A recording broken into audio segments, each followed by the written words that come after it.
Hi friends, I hope you're having a wonderful day today. My name is BaileySarian and I'd like to welcome you to the Library of Dark History. Now this is a safe space for all the curious cats out there who think, hey, is history really as boring as it seemed in school? Oh nay nay. This is where we can learn together about all the dark, mysterious, dramatic stories our teachers never told us about. You get it, I hope. Joan over here, she's got a little joint going. I've got my little weed robe. Feeling very Mother Nature right now. What do you guys think?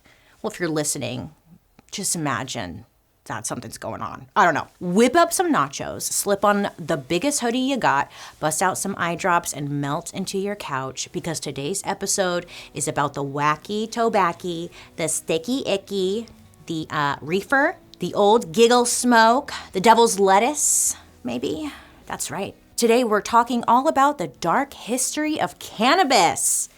Woo! Now, when I was digging into the story, I did a lot of research. And we actually tried to film this episode once before. And I was like, you guys, we should smoke weed and film the episode. That would be so fun. And then, bitch, let me tell you, that shit backfired real quick. I got so paranoid. I was on fucking Jupiter, and we were trying to film, and I was like, I gotta get the fuck out of here. And then I just bolted, and you guys, it wasn't a good idea. I don't recommend getting high and filming, at least not for me. Anyway, so I'm doing this again, sober. Thank you so much. Joan here, you could smoke all you want. Did you know the word marijuana has a terrible racist past? Yeah, because actually it does. And we'll get into that a little bit. So I'm just gonna call it cannabis because that's what it is. Weed comes from the cannabis plant, and she changed the world, really. But then some powerful villains in the United States decided this poor little plant was a criminal. But before we get into that, let's go way back and talk about what life was like for our girl cannabis. I'm gonna open up my little dark history book to my favorite chapter. Oh, there it is. Nope, that's not it. Yeah. Once upon a time, in about 12,000 BCE, in Central and South Asia, a little green flowering plant was born. Then around 8,000 BCE, research missions in Japan found some seeds that could grow this plant. Soon after they started growing it from the seeds, they gave her a name, which was cannabis, or is cannabis. Now, some think she could be one of the earliest plants ever farmed by humans, but we know for sure a few thousand years later, around 4,000 BCE, cannabis was definitely being farmed. But just as important as cannabis being grown was what they were growing it for. It's now the year 2500 BCE, and history has just started being recorded. Yes, cannabis has been on the scene longer than written words. So since things are being recorded, we find out around this time, fabric, clothes, and shoes were being made using cannabis in both China and Korea. Some even call it the first fabric known to man, and they were using something called hemp.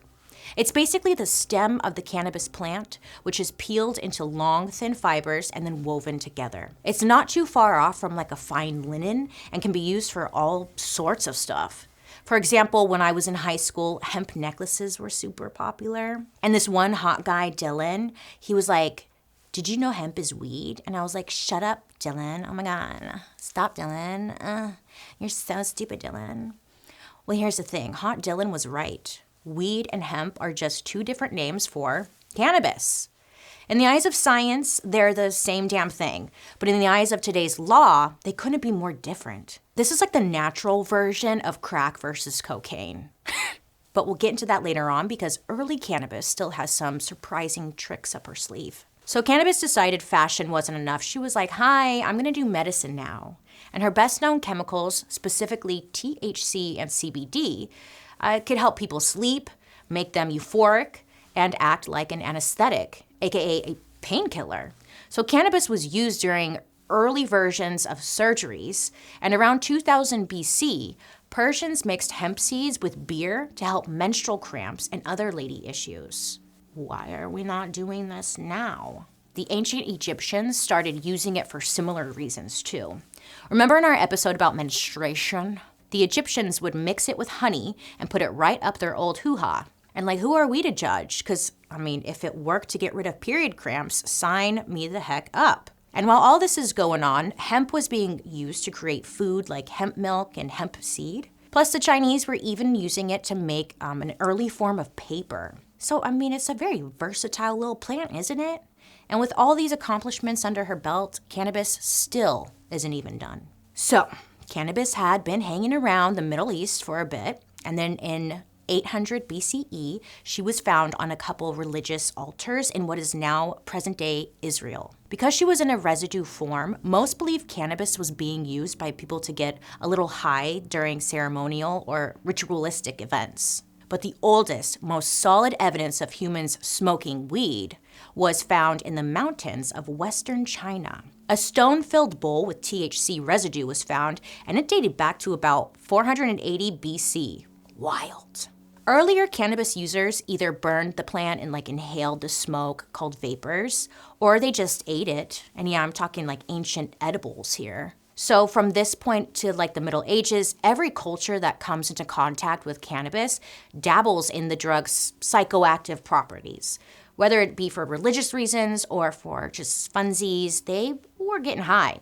The oldest evidence we have recorded is from 440 BC, when a Greek writer known as the Father of History documented a nomadic tribe smoking hemp vapor and shouting for joy. So it's safe to say our girl cannabis was pretty revolutionary and popular. I mean, think about it. For thousands of years, she kept people warm, fed them, numbed their pain, brought them closer to God, and reduced their anxiety during what I'm pretty sure weren't the easiest times to live through. I'd want to get high. Shit. So it just makes sense why nomads, traders, armies, and explorers took her from the grasslands of Central Asia into China, Korea, Japan, Russia, the Middle East, the Mediterranean, Europe, and south through Africa. In 1455, the Gutenberg Bible was published, which was not only the first mass-produced book sent all across the world, it was printed on hemp paper. Oh shit, that's wild. So things, again, are just going really great for cannabis at this time. In fact, things were really going well for cannabis for a long time. But what cannabis didn't know was that she was on a crash course with one continent that would put her into full crisis mode. Welcome to North America, cannabis. You're gonna hate it here. But how did cannabis even get to the Americas in the first place? Some theories claim that cannabis hitched a ride to the continent back in 1492 with America's favorite colonizer, Christopher Columbus.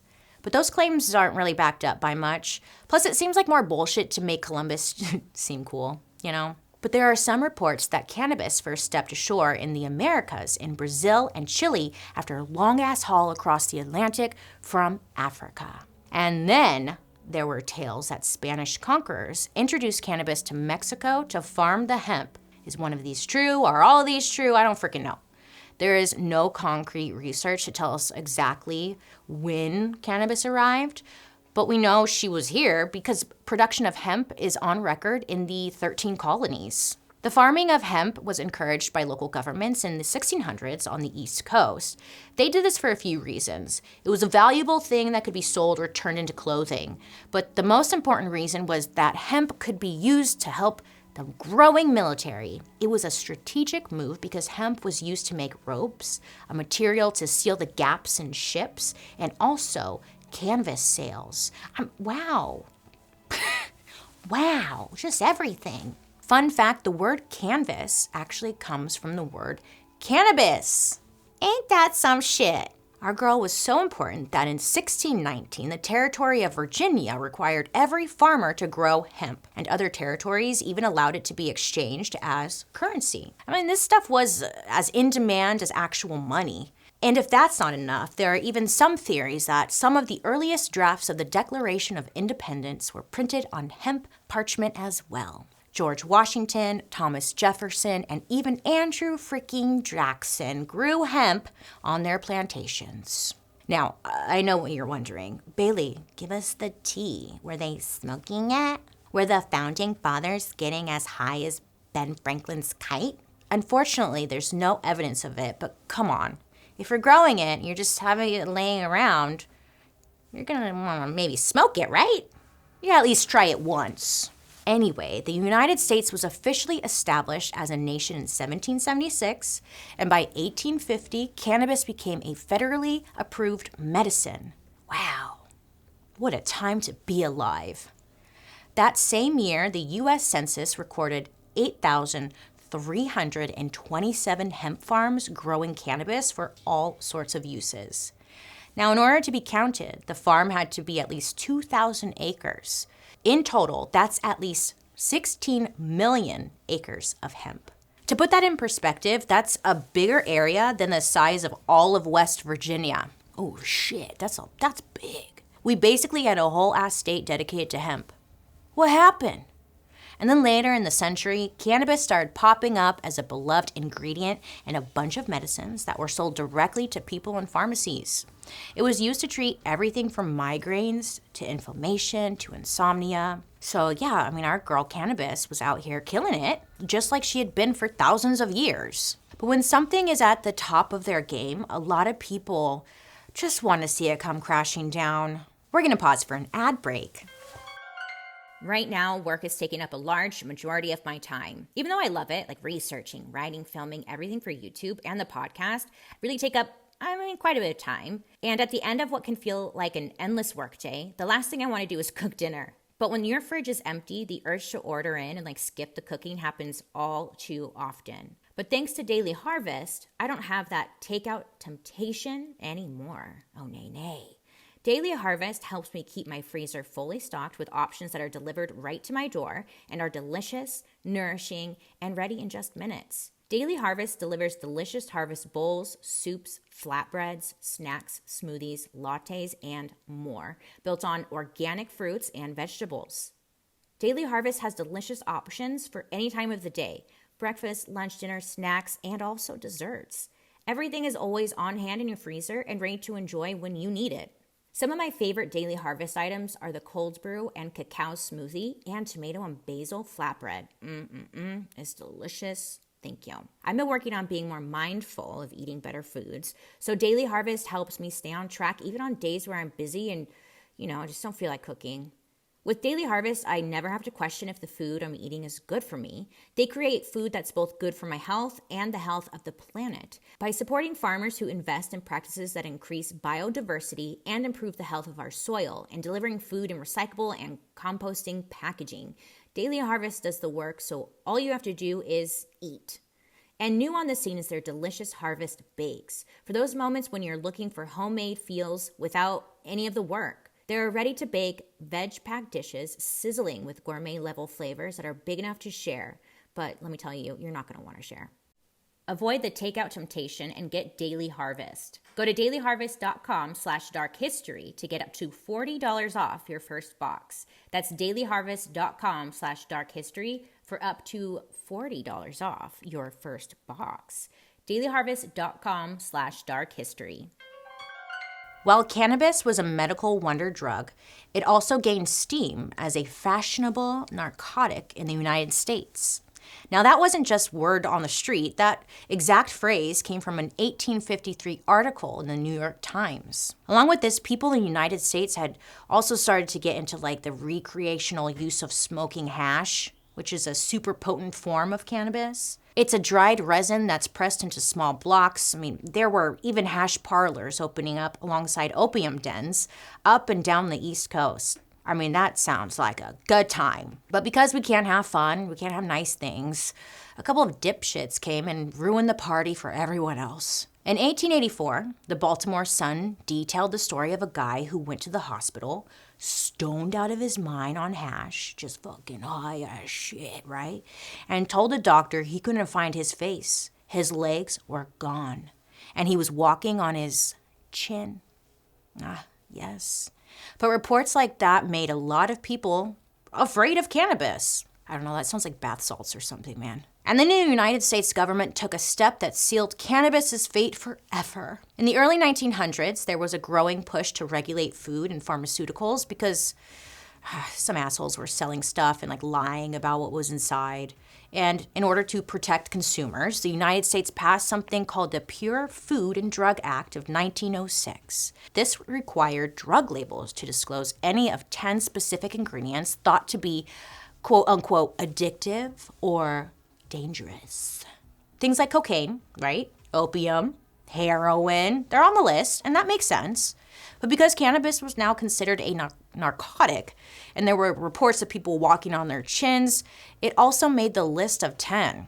While the law didn't ban anything, cannabis was now considered a poison. So our girl is catching a bad rap, and it only gets worse when blatant racism enters the picture. So for the next part of our story, we're going to hop on over to Mexico, specifically Mexico in the year 1910. Now, at this time, there was death and chaos in the streets of Mexico. I guess the country's dictator, who had been in power since 1876, had been overthrown. And what remained of the country's government were fighting against a bunch of rebel forces. This became known as the Mexican Revolution of 1910. Now, why is this so important to our story? Well, this revolution caused a wave of Mexican immigrants to pour into the United States because they were seeking refuge. But that's not what they got, because along with their incredible culture, some brought with them their recreational use of cannabis. And remember, at this point, cannabis was considered poison. But like we mentioned earlier today, it's also used for so much other stuff. My God. Unfortunately, people started associating cannabis with incoming Mexican immigrants, and this caused fear in the United States, and they pushed anti-drug advocates to warn against the marijuana menace. That's what they were calling it. Horrible crimes that were being committed at the time were blamed on Mexicans who were using marijuana. I mean, it didn't matter if it were true or not. They just wanted someone to blame. Marijuana is definitely a word that comes from Mexico, but its true origins aren't entirely known for sure. One expert believes it comes from Mexican soldiers' slang for brothel, Maria y Juana. Oh. Other theories say it came from Chinese immigrants in Mexico. It could be a combo of syllables that refer to cannabis in Chinese, marenhua. Or maybe it came from an informal way of saying Chinese oregano in Spanish, which is mejorana chino. Don't come for me, okay? We're trying. So the word marijuana could have come from a lot of different things, really.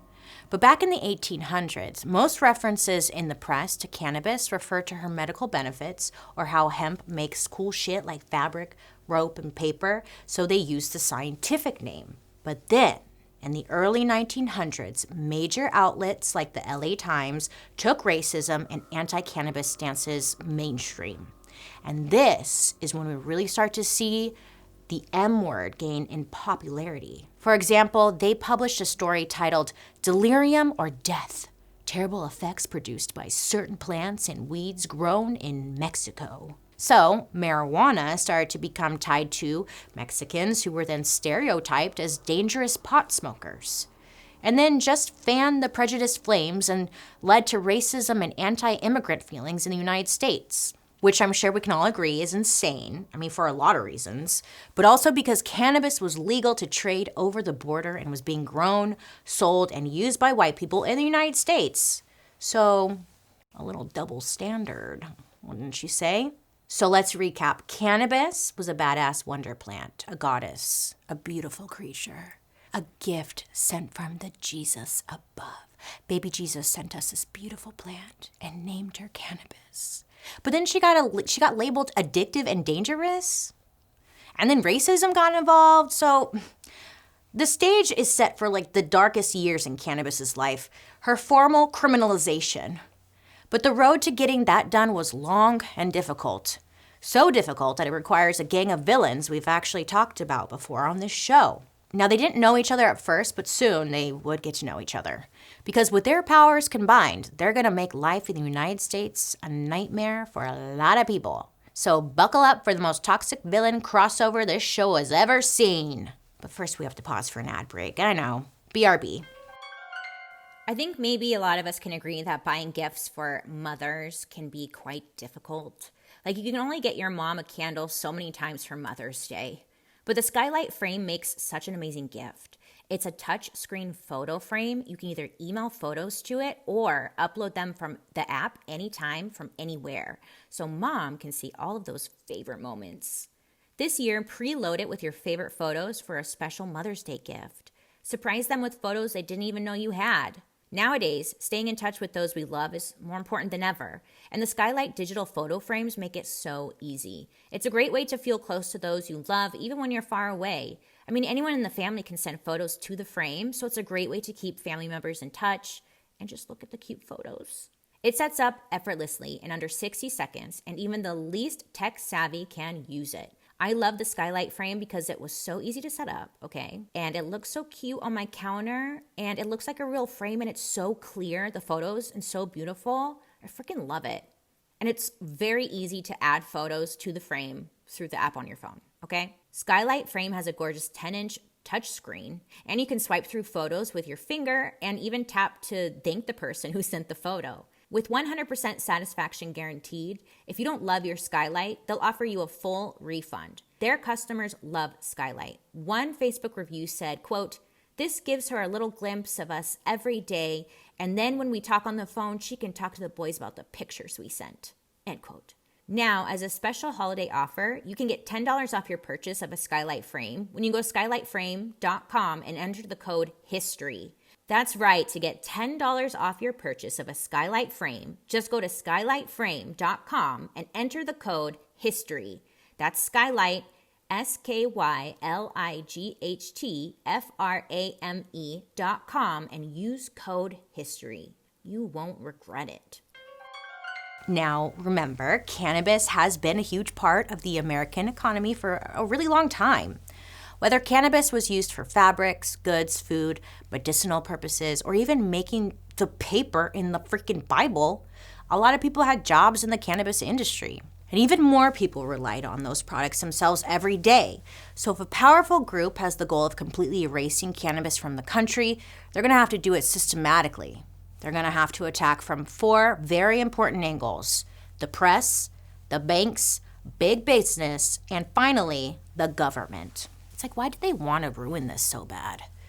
We learned about the marijuana menace bullshit earlier back when people were blaming the Mexican refugees for crimes. But even the United States government was pushing out anti-cannabis propaganda, solidifying the shaky connection between cannabis and Mexican immigrants. And because it was from the government, it validated a lot of the toxic myths already out there while continuing to keep racist stereotypes alive and well. But this PR campaign from hell really got a shot in the arm from someone we've met in this show before. The first villain in our gang, who I'm going to call the dude involved in cannabis killing, aka dicks, because that's what they are, is none other than Mr. William Randolph Hearst. Remember him? Yellow Journalism episode? The Castle House, remember? I've been there. Did I tell you? I went to the Hearst Castle. Really cool. I mean, yeah, he's a bad guy, but really cool house. I'd live there. Anyways, when we left our boy William, he was fighting with Joseph Pulitzer and started the Spanish-American War, all while creating a worldwide media empire. So who better to spread insane propaganda than Mr. Sensationalism himself? Lying in his own newspapers was second nature to him, but this time there was a huge financial reason to do it. You see, William had investments in the timber industry. You know, chopping down trees so they can be turned into newspapers. Great for William, terrible for Earth. But then a big-ass problem shows up for William. Because remember how I said earlier that paper can be made from hemp? Well, after slavery was abolished, the hemp industry hit some rough times because hemp required a lot of labor to be farmed and processed.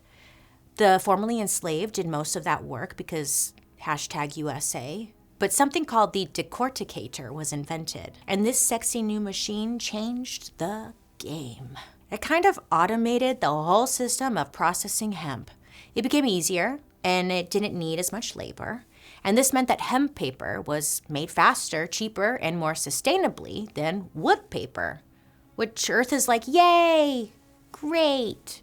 But William, no, he wasn't happy. He's like, fuck that. With his timber investment starting to face tough competition, William is looking for any way to take down the hemp industry. Now, this guy hates losing money. I mean, have you seen his house? He needs the money. I mean, like, he needs that money, okay? In addition to this, William's politics when it came to Latin America were pretty clear. He felt it should be conquered and taken over by you know, the white people. He is on record saying, quote, "I really don't see what is to prevent us from owning all Mexico and running it to suit ourselves," end quote. And this was something he was actively trying to do. Some estimates say he owned 7.5 million acres of land in Mexico. And because of his win-at-all-cost mentality, William had the disgusting idea to use his journalism empire to kill two birds with one stone. Save his timber investment and help spread hate towards Mexican immigrants so he can get more land. He's got to build more houses. Have you seen his house? The castle? Have you been there? I should do PR for them. In 1923, a paper owned by William reported that marijuana is a shortcut to the insane asylum. And if people smoke joints, the brain will be nothing but a storehouse for horrid spectators. Oh, shit. There were also reports that, quote, "the devil marijuana weed caused violence." Oh, shit. The devil's juice.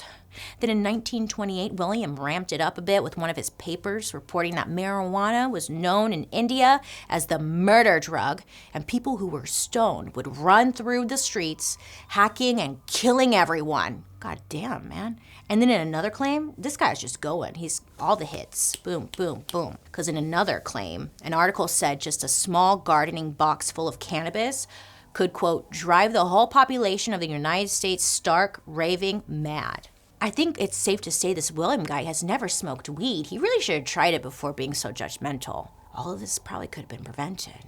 And what's even worse, all these crazy-ass headlines sold more papers and made William even richer. Shame. Shame. Shame.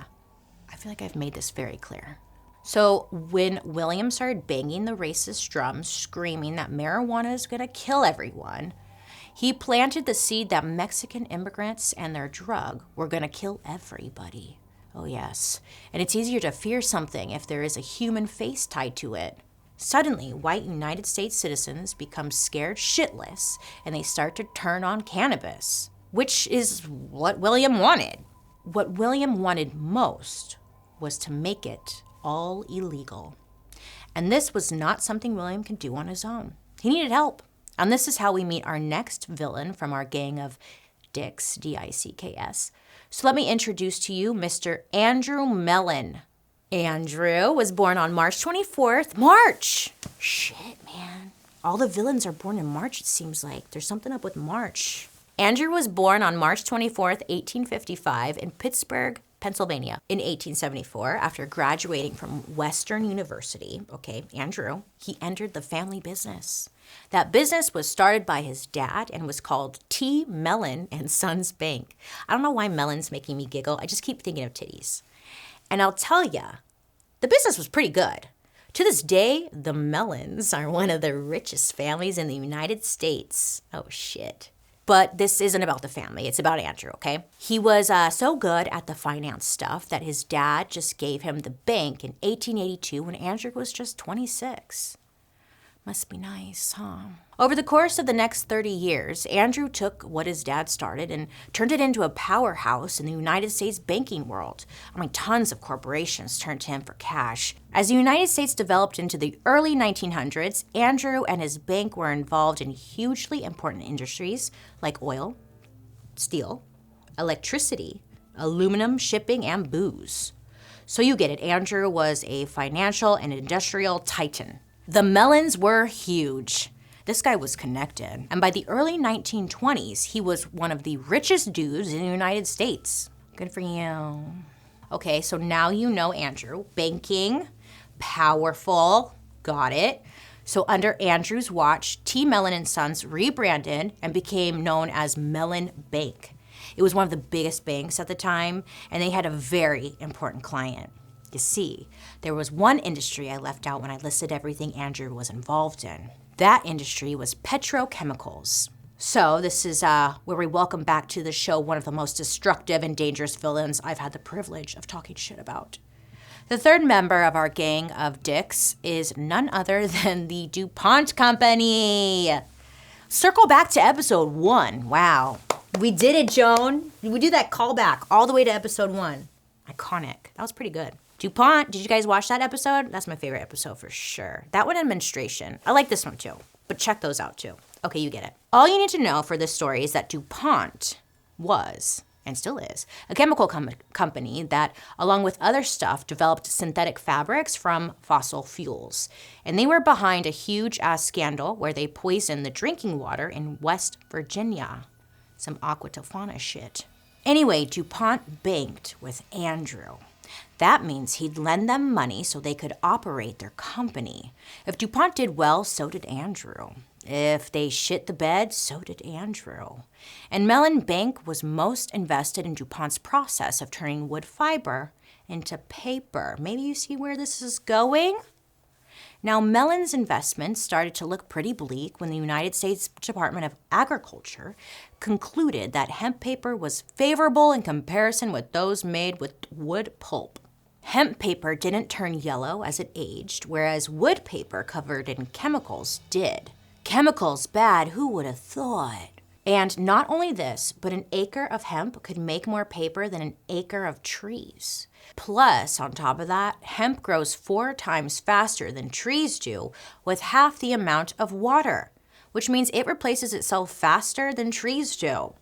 So as hemp gets harvested, there would be less damage to the environment because there's less of a need to knock down trees and just wait for them to grow back to make more paper. But guess who got his wood-based paper from DuPont? Stop the presses, because it's William Randolph Hearst. Have you seen his castle? It's wild. Like William, hemp was seriously threatening DuPont and Andrew's bottom line. The dark forces are starting to align. So a few years pass, then Andrew became the Secretary of Treasury in 1921, smack in the middle of Prohibition. Now, in this position, Andrew handled all financial matters for the U.S. government. So he holds some serious freaking power. And even though he technically became a civil servant, he stayed involved with his bank and remained tight with DuPont. It's like a conflict of interest, right? You'd think. So it's around this time when our 3 established villains start to mingle. Now, we don't know for sure if Andrew and William colluded directly on this next part, but a lot of interesting coincidences begin to happen. In the late 1920s, DuPont was making this amazing new product that we all know today. It was called nylon. Oh, yes. But other companies were making a competing product for way cheaper. The main ingredient? Hemp. So now cannabis is affecting 2 products for DuPont, paper and nylon. Oh, they're fucking pissed, right? So one day, Andrew was sitting in his office at the Treasury Department when he remembered, wait a minute. It's Prohibition. Cannabis, like alcohol, was one of those 10 things listed as addictive or dangerous by the Pure Food and Drug Act of 1906. And alcohol is now illegal. That's when Andrew gets his big-ass light bulb moment. Why not make cannabis illegal? Ooh. So in 1930, the Federal Bureau of Narcotics was established. It was a division within the Treasury Department, which Andrew oversaw. And Andrew had to appoint a director of narcotics. And yes, that's where the word narc comes from. It meant narcotics officer. Anyway, it didn't take long for Andrew to come up with a man who was perfect for the job. Okay, so now we're gonna introduce the final member of our gang of dicks. A devout racist we met before in the jazz episode. Wow, they're just all coming together like a boy band. Ladies and gentlemen, Mr. Harry Anslinger. Now, if you remember, Harry loved Prohibition, super big fan. And once he was appointed chief narc, he saw the gig as a solid career opportunity. He found himself running an agency that was able to define the drug problem and then solve it. So he had the ability to make up some BS to stay employed. And that's exactly what he did. Now, opiate and cocaine use wasn't enough to build his agency, and cannabis was way more popular. So he shifted focus and started the ball rolling on making cannabis illegal. To bring attention to this problem, he fanned the flames of mass hysteria, violence, and racism using something called the Gore Files. Sounds brilliant. These files were a collection of quotes from police reports about graphic and brutal stuff supposedly committed by people high on cannabis. like people axe-wielding psychos, grandmas getting shot, and families being murdered, often committed by people of color. But here's the thing. Lots of people believe Harry just invented the connection between these crimes and the cannabis use. And there were 200 crimes listed in this thing called the Gore Files. Some historians say 198 of them, so almost all of them, falsely blamed cannabis. And that's funny. And even the final 2 were in question. So Harry, I don't know, man, it's not adding up. But still, he frequently read from and promoted the Gore Files, which received a ton of support from William Hearst. Have you seen his castle? It's incredible. Harry's anti-cannabis reports were filled with such open racism that a bunch of politicians called for his immediate resignation. And guess what? He's like, nope, and didn't resign. So this piece of garbage ran a major federal department for 32 years, which leads us to a little thing called reefer madness. That sounds like a party. In 1936, a film called Reefer Madness was created by a church group, produced with the support of Harry and his Bureau of Narcotics, and then distributed nationwide on the educational film circuit. But educational it was not. It was a silly-ass piece of propaganda, and it really hyped up the anti-cannabis hysteria spewing from our gang of dicks. And because there weren't a ton of movie options at the time, it made its way to the general public. Here's the plot of the movie, because it's a good one. It's wild. So, some innocent high schoolers, they get lured into trying cannabis. And because they're high, they experience a cartoonish series of events that includes a hit and run, manslaughter, suicide, attempted rape, and a kid who literally loses his frickin' mind. But the film seemed official and educational, so of course, a lot of Americans out there ate it up. They were like, oh my God, have you heard of this cannabis thing? The public perception of cannabis was worse than it had ever been because of this stupid movie, Reefer Madness. And as a result, a real shitstorm for cannabis arrived. In 1937, Harry testified in front of Congress armed with his deceptive Gore Files, a bunch of William Hearst sensational articles, and a heaping pile of racism. Harry explained why marijuana needed to be banned. His whole argument was that it led to crime. He kept repeating the word marijuana over and over. It was also written in the actual legislation being proposed. But the attorney for the American Medical Association knew, what the hell was up.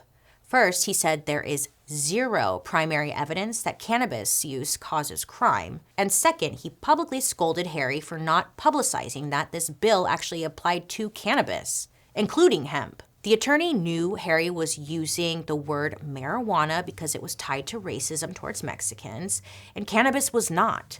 And this is how fear is weaponized, people. Because it didn't matter what the American Medical Association said, the damage was done. That same year, Congress passed the Marijuana Tax Act, which effectively made possession of cannabis illegal. So lame. Even though this happened, not everyone was a fan of the Marijuana Tax Act. In 1944, the New York Academy of Medicine issued a report that outright said marijuana did not induce violence, insanity, or sex crimes, or lead to addiction or other drug use. My God. Even in World War II, the Department of Agriculture started a Hemp for Victory program where the government gave farmers hemp seeds to grow. They'd use the fiber for military stuff like parachutes. So the government makes cannabis possession illegal, but then is telling people to grow it? It's like, what is it? Pick a lane, people, pick a lane. But the hypocrisy didn't matter because more laws were coming. And they cemented something in place that proved destructive to Black and brown communities all over the United States. Mandatory minimum sentences. Let's pause for a little ad break. I think it's a great idea to keep learning new skills. I mean, I really want to learn how to speak French fluently. I've been taking little classes. If you're always learning, it keeps you sharp. Like ZipRecruiter. Their AI is always learning. So if you're hiring, their AI gets better and faster at finding the right candidates for all of your roles. And right now, you can try it for free at ZipRecruiter.com/darkhistory. ZipRecruiter uses its powerful technology to find and match the right candidates up with your job. Then it proactively presents these candidates to you. You can easily review these recommended candidates and invite your top choices to apply for your job, which encourages them to apply faster. So no wonder ZipRecruiter is the #1 rated hiring site in the United States based on G2 ratings. And now you can try ZipRecruiter for free at this exclusive web address, ZipRecruiter.com/darkhistory. That's ZipRecruiter.com/darkhistory. DARKHISTORY. ZipRecruiter, the smartest way to hire. So, there's this thing called the Boggs Act of 1951. It was passed. And this did something beyond crazy. It mandated that people convicted of cannabis offenses receive the same punishment as heroin offenses. Oh, shit. 2 to 10 years in prison and a fine of up to $20,000 for just holding it. This plant that the Lord up above created. I don't think you could do that. This $20,000 fine is equal to $210,000 today. Then the Narcotics Control Act of 1956 got the death penalty involved. So this act made penalties even harsher for not just cannabis dealers, but addicts as well. Harry justified these wild punishments because he claimed cannabis was a stepping stone to drug addiction, or maybe you've heard of this, a gateway drug, which we had already known for 12 years was absolutely not true. But by the time Harry retired in 1962, a bunch of baby Boggs acts popped up in individual states, some of them even tougher on cannabis than the federal laws. For example, in Louisiana, simply possessing cannabis could land you in prison for 5 to 99 years. Holy shit. Some states were even passing out life sentences and the death penalty. What do you even say to that? That's so sick. So, Harry, remember he retired in 1962, thank God, right? Well, a few years back, Andrew Mellon, he died in 1937, followed by William Hearst in 1951, Great Castle, still there. Harry met his maker later in 1975. Tragically, the DuPont company is still alive and well. Hey, DuPont. How's it going? But for our story, this is when the dicks are eliminated from Fuckboy Island, and things start to look a bit better for cannabis. So attitudes towards cannabis change, in the 1960s, and it wasn't just because of the Grateful Dead. Reports from both the Kennedy and Johnson administrations found something we already knew. Cannabis is not a gateway drug, nor does it cause violence. So policy began to include options for treatment along with criminal penalties. I mean, hey, it's a step in the right direction, I guess. So why did this happen? Cannabis became popular among white middle-class college kids. That's it. For decades, cannabis laws targeted Mexicans and African Americans, but the country didn't care. As soon as all the Abbeys and Logans and they started smoking and getting pinched, all their parents were like, oh my God, this is so unfair. You can't do this to them. So shortly after this, Congress got rid of most of the mandatory penalties for cannabis-related offenses. They realized it did nothing to stop drug use and was just freaking harsh. It's funny, when it happens to their kids, that's when they have this epiphany. But the good news was short-lived because things once again take a turn for the worse for cannabis. It's almost as the dicks passed their toxic torch directly to another dick. Literally, President Richard Nixon. Or Tricky Dicky. Tricky Dick. But I like Tricky Dicky. Nixon signed the Controlled Substance Act in 1970, and this one is important to know because it classified cannabis as a Schedule I narcotic, which it still is to this very day.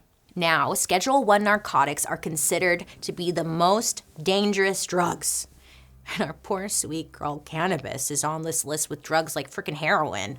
To put it in perspective how insane that is, the list of Schedule II substances include meth, PCP, fentanyl, and cocaine, meaning they are considered safer and more medicinal.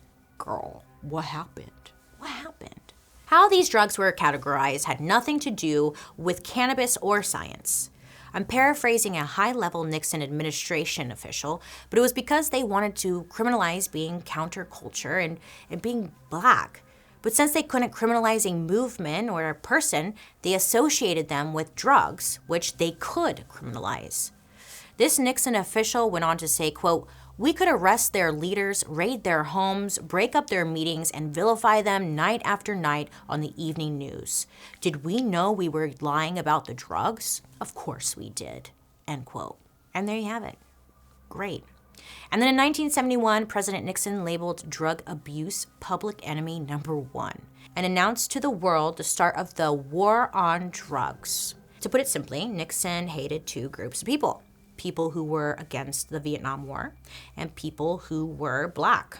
But here's the thing, wars end, being black does not. It does need to be said that there were some people fighting the good fight on behalf of cannabis in the 1970s. It wasn't all complete shit. The National Organization for the Reform of Marijuana Laws, or NORML, was founded in 1970. Now, they're the oldest and largest cannabis advocacy group in this country, and they provide a voice of reason against anti-cannabis propaganda coming from the government. So during the 70s, despite all of Nixon's efforts, they helped decriminalize cannabis in 11 states. They're still hard at work today, and we love them for it. Okay, I just feel like that was so sad, but like, yeah, okay. In 1976, a study was made by Dr. Ernest Small that established the difference between cannabis and hemp. You ready to find out what the difference is? The only difference between cannabis and hemp was how much THC was in it. If it had less than 0.3% THC, it was hemp. More than that, cannabis. And you're probably thinking, well, why 0.3%? Well, Dr. Small himself said he randomly picked a number. I love this country. America. We are so great. Well, unfortunately, the government they ran with it. They're like, sure, sounds great. And this leads us to our final player in cannabis's downfall. Everything the Dicks and Nixon did set the table for this person. And my God, did he screw up a lot of people's lives. But first, we're gonna pause for one more ad break, baby. What do U.S. News, PC Magazine, and Popular Science have in common? Well, they all ranked Simply Safe Home Security as the best home security of 2021. In fact, U.S. News just named Simply Safe the best home security of 2022 as well. Simply Safe protects your whole home around the clock, every door, window, and room. It's backed by the best 24/7 professional monitoring in the business. Ready to dispatch police, firefighters, or EMTs to your home. With a comprehensive set of sensors and cameras, including the all-new wireless outdoor security camera, you always know what's going on inside and outside your home. Since I'm researching true crime all the time, naturally, I can get a little paranoid. If I hear like a weird noise or something, I'm like, what was that? What was that? But Simply Safe makes me feel so comfortable and safe at home. I really love the wireless outdoor security camera because it allows me to keep an eye on all of my deliveries. I mean, I've had so many packages stolen before. My God. So the camera lets me know when things are delivered so I can bring it inside right away before it gets snatched.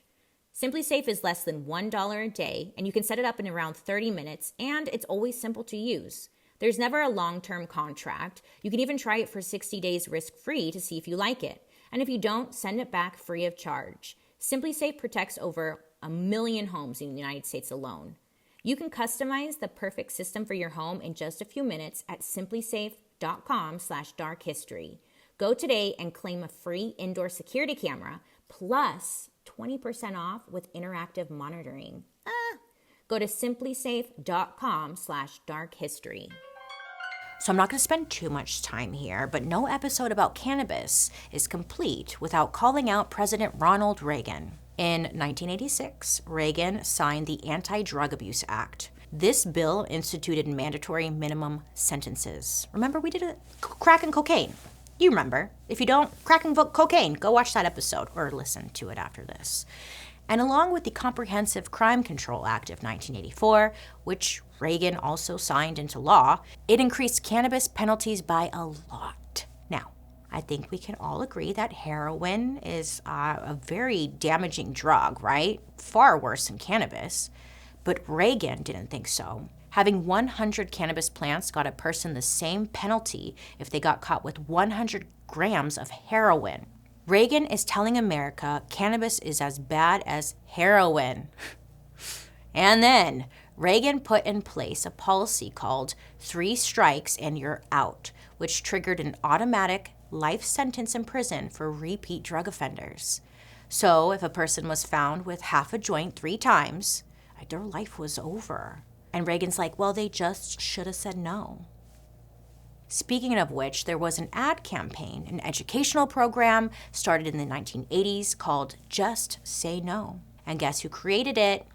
Reagan's wife, Nancy. This whole campaign was geared towards stopping kids from using drugs, and that anyone doing drugs was scary. Now, it's hard to oppose a program that says they just want to keep kids safe, right? Yeah, duh, everyone does. But what came out of Just Say No was anything but helpful. Some studies suggest that kids in those programs were more likely to try alcohol and drugs. Also, it taught kids to stigmatize people who use drugs, as if every single one of them is actively in control of their addiction and are bad people. So, while President Reagan was empowering cops, prosecutors, and judges, Nancy was making her way into schools and living rooms, putting the fear of God and government into the people. You know that one commercial that's like, this is your brain. Now this is your brain on drugs. And then like the girl smashes an egg into the frying pan. Yeah, that was Nancy. That was Nancy. She was like, this is a great idea, you guys. I love it. So, all that progress made by NORML and other cannabis advocates at the state and federal levels went out the window. Goodbye. Cannabis laws passed in the 1980s were like nothing this country had ever seen. Law enforcement got bigger budgets and were more empowered to lock people up. After people were arrested, punishments were significantly harsher than they were in the 1930s during all that reefer madness. And oversight was laughable, if it was even present at all. All the tools used to fight heroin and cocaine were now directed primarily at cannabis. The government pulled out all the stops. I mean, not to mention the president after Reagan, George Bush Sr., he doubled down on the war on drugs. He just kept pushing the false destructive narrative, as did a few of the presidents who followed him. So what did the criminalization of cannabis get us? I don't know. Well, in 2018, more than 43% of all drug arrests, about 700,000 to be exact, were related to cannabis. In that same year, according to the FBI, cops made more arrests for cannabis crimes than for all violent crimes combined. And while arrest rates for cannabis possession were lower in 2018 than in 2010 for both Black and white Americans, Black people were still getting arrested more. According to the NAACP, just 5% of illegal drug users are African American, but they make up 33% of people in jail for drugs. The kicker? All races of people use cannabis roughly at the same rate in the United States. Over the past couple of decades, the public has warmed up to the idea of legal cannabis. I mean, most people no longer think of it as this menace it once was painted to be, you know? How do we know? Well, according to a 2021 Pew Research poll, 91% of Americans are in favor of legalizing cannabis for recreational or medical use. 91%. I don't think that many Americans have agreed on anything ever. Yeah, I don't think so. Wow. Yeah, that's wild, you guys. Who's the other 9%, you fucking douche? Anyway, despite nationwide support, on the federal level, cannabis is still a Scheduled I narcotic, unjustly hanging out with PCP. That's insane, right? Absolutely. This is like a joke, but it's not, unfortunately. Medical cannabis is now legal in 37 states, and recreational cannabis is legal in 18 states and Washington, D.C. While this is incredible progress, it shines a light on a painfully ironic issue. Overwhelmingly white-owned companies are growing cannabis, building edible factories, and selling the product out of storefronts all over the freaking country. They're capitalizing on this booming industry. Meanwhile, a lot of Black and brown Americans are still sitting in prison for minor cannabis crimes. And the people and communities hit the hardest by the war on drugs are being left out of this billion-dollar industry. In fact, legal cannabis brought in $18.3 billion in 2020. I mean, cannabis has over 25,000 uses, so the possibilities are endless. But because the federal government continues misusing science, they still believe that cannabis is the devil's lettuce. Well, my friends, that is today's episode about marijuana, aka cannabis, aka the devil's lettuce, aka whatever. You know, you get it. Thank you. I feel very bad for cannabis because she does so many great things and so many products can be made out of her. And for some fucking reason, it's still banned. We could be making so much stuff here in America if we just started growing hemp, right? Paper, clothes, everything. I mean, the bird agrees. Joan, fucking go off, Joan. So I guess what I'm trying to say is, do your own research, of course, but the one thing you'll find out is that for years and years and years, centuries and centuries, whatever, it's been used for so many things. It's such a good thing. I don't know. Fuck. We have the power. We can vote and we can make this legal, right? But we should be demanding that those in jail get lesser sentences, are released, are expunged, their records expunged. I mean, my God, it's disgusting. And that should be top priority on our list. I'm gonna leave down in the description box some places that we can go to help further educate ourselves on it, how we can help, and further information. If you're looking, you should look into helping because there's so many people who need our help. Thank you for learning with me today. Remember, don't be afraid to ask questions and get the whole story because you deserve that. Anyways, I'd love to hear your reactions to the story, so make sure to use the hashtag Dark History so I can follow along. Join me over on my YouTube where you can watch these episodes on Thursday after the podcast airs, and also catch my Murder, Mystery, and Makeup, which drops every Monday. I hope you have a great day today, you make good choices, and I'll be talking to you next week. Goodbye. Dark History is an Audio Boom original. This podcast, let me tell you about it. It's executive produced by BaileySarian, hi, Kim Jacobs, Junia McNeely from 3 Arts, Fanny Baudry, and Claire Turner from Wheelhouse DNA. Produced by Lexi Kiven. Research provided by Tisha Dunstan. Writers, Jed Bookout, Joey Scavuzzo, and Kim Yagid. Edited by Jim Lucci. Shot by Tafadzwa Nemarundwe. Thank you to our historical consultant, Jared Leety, development manager at Weed Maps.